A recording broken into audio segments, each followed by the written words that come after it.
All right, let's talk about something that, well, seems to confuse a lot of people about the US. You've probably heard the idea that, in America, the poor are the ones who tend to be overweight.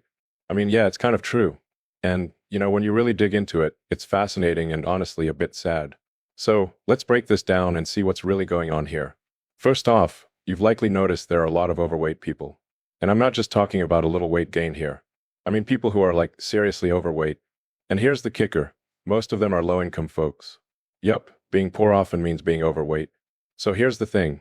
Junk food is ridiculously cheap. Like you can get a burger for $1, but a fresh salad? Oh wow, that's gonna set you back 7 to 10 bucks. It's nuts. And, it's not just about fast food.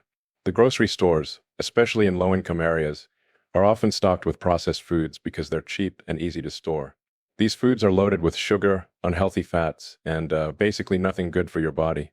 Take soda, for example. You can buy a liter of soda for, what, a buck or two. But a bottle of 100% fruit juice can easily cost $4 or $5. And don't even get me started on organic stuff. Organic veggies, grass-fed beef, wild-caught salmon? Forget it. That's luxury food. Now, here's something a lot of people don't realize. Many low-income neighborhoods in the US are what we call food deserts. Basically, it's hard to find fresh, healthy food in these areas. Big supermarkets don't want to open there because, well, the profit margins just aren't good. So what are people left with? Convenience stores and fast food chains. It's like a vicious cycle.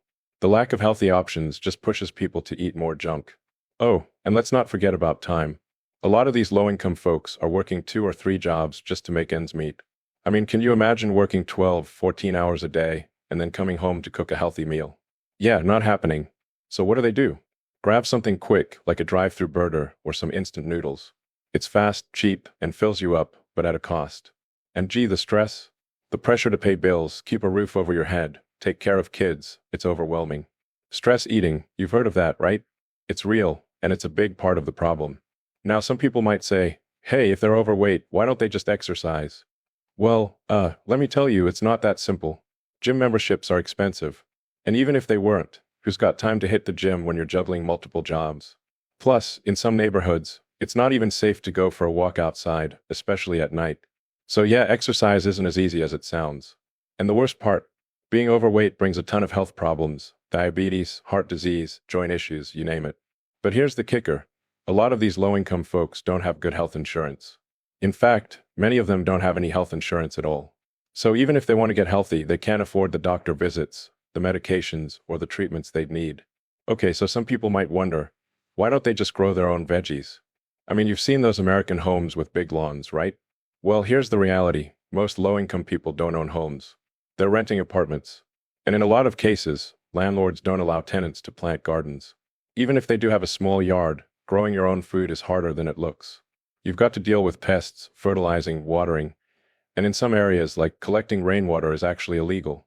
Can you believe that? So how do we fix this? Well, for starters, we need to make healthy food more affordable. Subsidizing fruits and vegetables, for example, could be a game changer. And how about putting more supermarkets in low-income neighborhoods? That would help a lot. Education is another big one. Teaching people about nutrition, how to cook healthy meals on a budget, stuff like that. And community gardens. They've started popping up in some places, and they're a great idea. People share the space, the tools, and the food. It's a win-win. Oh, and we can't forget about the healthcare system. Making healthcare more accessible and affordable would go a long way in helping people manage their weight and overall health. Anyway, yeah, it's a tough situation. America's obesity problem is complicated, and there's no quick fix. But if we focus on making healthy food accessible and affordable, improving education, and tackling the healthcare issues, we've got a shot at turning things around. And hey, maybe one day, being healthy won't be a privilege only afford.